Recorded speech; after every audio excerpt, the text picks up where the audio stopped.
Sometimes when our diet is lacking a certain vitamin or mineral, we tend to look at the vitamin aisle as a one-stop shop for our nutrition.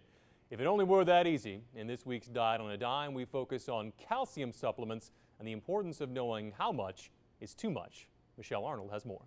In an entire day of eating, it seems like we should be able to get enough calcium. But some things, especially our meals, don't always go as planned. Dietitian Molly Shattuck told me that calcium you eat or drink is your best bet. As a dietitian, you always want to promote food first. So you want to get most of your nutrition from food, of course. But some people are lactose intolerant or just don't like dairy, so supplements are an option. If you're having problems reaching that amount, or if you come up with if you do a test, if a doctor does a test on you and you're found to be deficient in calcium or vitamin D, then supplements can be a great way to kind of boost your intake up. The daily recommendation for most people is about 1,000 milligrams, but Shattuck says to keep this in mind.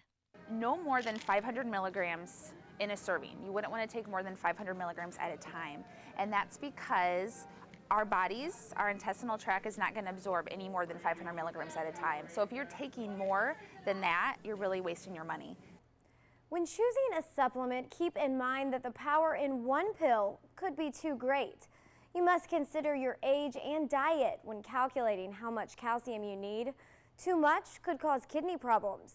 Bottom line, if you're unsure, consult your physician before beginning a calcium regimen. So it's not just something that you have to worry about for kids anymore. It is something that young adults should worry about and make sure that they're getting adequate amounts. And then also adults, making sure that they're keeping up with their bone health, because yes, they're not really actively building their bone anymore, but they can be losing it, and if they're not getting the amount of calcium and vitamin D they need, they can just start losing it instead of maintaining what they've built. And if you don't like swallowing pills, there are plenty of gummies and chews on the market, but it's important to read the label and keep an eye out for sugar, hydrogenated oils, and artificial dyes. Instead, look for natural flavors.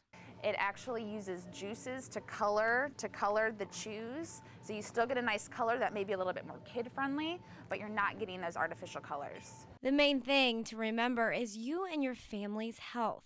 Find a balance between the foods you buy and the calcium supplements. Doing that is a Diet on a Dime. I'm Michelle Arnold, reporting. For maximum absorption, the dietitian recommends pairing your calcium supplement with some vitamin D. And once again, read the label. The pill you choose might already have vitamin D